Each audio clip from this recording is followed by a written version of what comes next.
Hello, আসসালামু আলাইকুম সবাইকে। আমার বেলকনি বাগানে সবাইকে ওয়েলকাম করছি। সো আজকে একটা বৃষ্টি স্নাত দিন, বাইরে বৃষ্টি পড়ছে। তো টানা কয়েকদিন বৃষ্টি পড়লে আমার আসলে অনেক টেনশন হয় যে আসলে আমার বারান্দার গাছগুলো কী হবে, কারণ সূর্যের আলো ছাড়া টবের গাছগুলোতে গোড়া পচে যাওয়ার সম্ভাবনা থাকে।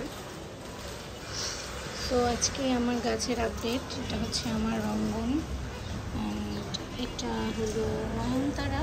আমি এটা ছাঁটাই করে দিয়েছি যেন এটা একটু ঝোপালো হয়। এটা হচ্ছে থাই লাল রঙ্গন, এটা হচ্ছে পেন্টাস। এটা হচ্ছে খুবই লক্ষ্মী একটা গাছ, কারণ এখানে সারা বছর এরকম থোকায় থোকায় ফুল হয়। আমার এটা খুবই পছন্দের একটা গাছ। তারপরে হচ্ছে আমাদের আরেকটা রঙ্গন, এটা হচ্ছে পিঙ্ক কালার। এটা আমি বৃক্ষমেলা থেকে নিয়েছি। ও লক্ষ্মী একটা গাছ, ও সারা বছর ফুল দিচ্ছে। আর এটা হচ্ছে আমার কুড়িয়ে পাওয়া নয়নতারা। আমি রাস্তা দিয়ে হাঁটতে হাঁটতে আমি নয়নতারার চারা পেয়েছিলাম, সেটা আমি নিয়ে এসেছিলাম বাসায়। সেখান থেকে গাছটা তো বড় হয়েছে, ফুল মাশাআল্লাহ অনেক সুন্দর, একটু গাঢ় পিঙ্ক কালার। আর এটা পাশে যেটা আছে এটা হচ্ছে একটু হালকা পিঙ্ক কালার। এটা ফুলগুলো ছোট হওয়ার কারণ আছে, কারণ আমি এখানে একটা টবে অনেকগুলো গাছ দিয়েছি। একটা গাছ, দুটো গাছ, তিনটে গাছ, চারটে গাছ। এটা দেওয়ার কারণ হচ্ছে আমি চাচ্ছিলাম এই টবটা হচ্ছে এরকম পিটুনিয়ার মতো, যেন একটু ঝোপালো টাইপের দেখা যায়। ছোট ছোট ফুল হোক সমস্যা নেই, কিন্তু একটু ঝোপালো থাকবে, যেন মাটি না দেখা যায়। তো ইনশাল্লাহ সামনে হয়তো এরকম হবে। আর এটা হচ্ছে আমার দেশি রঙ্গন। দেশি রঙ্গনটাকে আমি একটু খাটো রাখছি, কারণ বেলকনিতে অত বড় রঙ্গন আসলে লম্বা ভালো লাগে না দেখতে। এই যে রঙ্গনে ফুল ফুটছে। আর এটা হচ্ছে জবা গাছ। সেম, আমি জবা গাছটাও খাটো রাখছি, কারণ জবা গাছও লম্বা বেলকনিতে ভালো লাগবে না। আমি যে এখান থেকে কেটে দিয়েছিলাম, অ্যান্ড এই পাশ থেকে আমি এখানে কেটে দিয়েছিলাম, দেন সেখান থেকে কুড়ি আসতেছে। সো এই যে আপাতত হলো আমার জবা গাছ। আর এটাও তুলসী গাছ, যেহেতু আমাদের অনেক লাগে আসলে ঠান্ডা কাশি, আর তুলসী গাছ অনেক উপকারী একটা গাছ। এটা হচ্ছে আমার সেই তুলসী পাতা। আর এটা হচ্ছে মসরোজ, পর্তুলিকা, কিন্তু এটা না কেন যেন আমার এখানে হচ্ছে না, হয়তো লো লাইটের জন্য। বাট আমি এই ঘাস ফুলের এখানে এসে তৈরি করেছি। অ্যান্ড এটা আমার গোলাপ গাছ।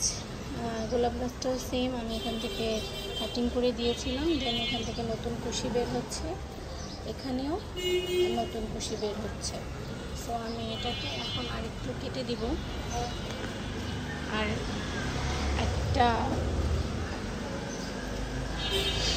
এই ডালটা আমি একটু কেটে দিব, কেননা এই ডালটা দেখতে অকওয়ার্ড। আর এটা আমি একটা গাছের শেপ আনতে যাচ্ছি, তো সো এটা থাকলে গাছের শেপটা আসবে না।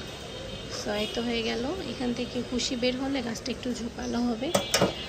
আর যেহেতু বেলকনিতে, তো আমি কয়েকদিন পর পরে গাছগুলো একটু ঘুরিয়ে ঘুরিয়ে দিই, নয়তো এটা ঝোপালো হতে চায় না, একদিকে চলে যায় গাছ। আমার একদিকে গাছ যেতে ভালো লাগে না। আর এটা হচ্ছে আমার শশা গাছ। শশা গাছে সুন্দর ফুল এসছে, ওই উপরে দেখা যাচ্ছে কিনা আমি তো শিওর জানি না, আপনারা দেখতে পাচ্ছেন কিনা। ওই যে শশা গাছে সুন্দর ফুল এসছে, তো আমি জানি না শশা ধরবে নাকি। এটা আমি একদম শখ করে লাগিয়েছি, শখের বারান্দা। অ্যান্ড এটা আমার বেলি। আর এটা মোস্ট প্রবাবলি এটা রুয়েলিয়া। এটা আমি কুড়িয়ে এনেছি, কারণ আমাদের গ্রামের বাড়ি থেকে আসার সময় একটা জায়গায় আমি এটা পাতাটা দেখেছি। সো আমি রুয়েলিয়ার পাতা আমি ইউটিউবে দেখেছিলাম, সেখান থেকে আমার কাছে মনে হয়েছে এটা রুয়েলিয়া। তো আমি এইভাবে লাগিয়ে দিয়েছি, দেখি ফুল ফুটলে আমি আপডেট জানাবো যে আমার কুড়িয়ে পাওয়া গাছের এটার আপডেট কী। আর রুয়েলিয়ার অনেকগুলো কাটিং আমি লাগিয়েছি, যেমন এটা দেখেন গোলাপের পাশে কিন্তু আমার রুয়েলিয়া আছে।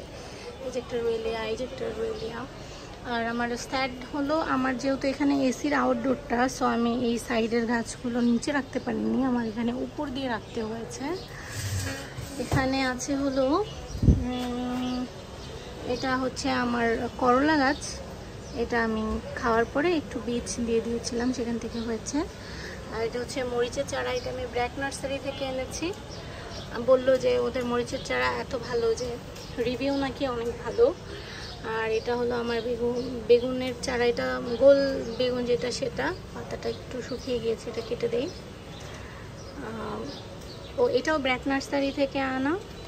এটার মধ্যে আমি ধনিয়া পাতা দিয়েছি, হলে আমি দেখাবো যে কেমন হয়। অ্যান্ড এটাতে আমি হচ্ছে পুঁয়ের ডাঁটা খাওয়ার পরে পুঁয়ের ডাঁটা গেড়ে দিয়েছি। এই তো দেন এটা ব্র্যাক নার্সারি থেকে আনা আমার শসার চারা, এটা আজকে লাগালাম এই যে মাত্রই।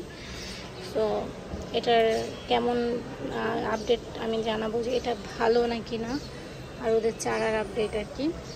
এটা হচ্ছে আমার বুদ্ধজয়ী গাছ, এটারও মানে অবস্থা অনেক খারাপ। মোস্ট প্রবাবলি ওদের অনেক রোদ লাগে, আর আমার বেলকনিটা হচ্ছে লো লাইট ফ্লাওয়ার অনেক বেশি। আমার বেলকনিটা তো দক্ষিণা না, মানে এটা হচ্ছে উত্তর সাইড, সো এখান দিয়ে অত বেশি রোদ আমি পাই না, সকালে পাই আর হচ্ছে বিকেলে পাই। আর এটার মধ্যে আমি আপাতত লাউ দিয়েছি, লাউ এখনও হয়নি, আমি জাস্ট শক করে দিয়েছি, বাট আমার ফ্লাওয়ারের শখ বেশি। এটা হচ্ছে আমার বেলি, ওকে আমি পুরো ছাঁটাই করে দিয়েছি গাছের শেপ আনার জন্য। সো একটা বেলি হয়েছে এখানে আপাতত, আগে অনেক হতো, মানে কয়েকদিন আগেও খুব হয়েছে, আমি মাঝখানে কেটে দিয়েছিলাম। আর এই তো আমার শসার ডগা, দেখা যাচ্ছে কি না, ওর ফুলও আছে শসার ডগার এখানে, তো রুয়েলিয়া। অ্যান্ড এখান থেকে দেখলে আমার বাগানটা দেখতে এরকম লাগছে, একদম ফ্লাওয়ারে। আমার আসলে এরকমই একটা, আর আমি এখানে নিচে একটা ঘাস কার্পেট দেওয়ার চিন্তা করতেছি, যেখানে আসলে একটা ঘাস কার্পেট দিব, তো সময় সুযোগ হচ্ছে না যাওয়ার, আনতে যাওয়ার, তো দিব ইনশাল্লাহ। এই তো এখন এখানে ফুলে ফুলে ভরে আছে পুরা, দেখতে সুন্দর লাগতেছে। এরকম আসলে থাকলে, এই বাগানে থাকলে এরকম বারান্দায় দেখতে ভালো লাগে। তো এই তো আজকে আমার বাগানের আপডেট। আজকে হচ্ছে 23শে অগস্ট। আমার সবচেয়ে ভালো লাগে হচ্ছে এই যে বিনা যত্নে বেড়ে ওঠা নয়নতারাকে, ও আসলে এত সুন্দর ফুল দেয়। সেম এরকম একটা নয়নতারা আমি ওই বাসার বেলকনিতে দেখি, এখানে বসে বসে, ওই যে দেখা যাচ্ছে, আমার কাছে খুবই ভালো লাগে। সো আজকের মতো পর্যন্তই, সবাই ভালো থাকো, সুস্থ থাকো, আল্লাহ হাফেজ।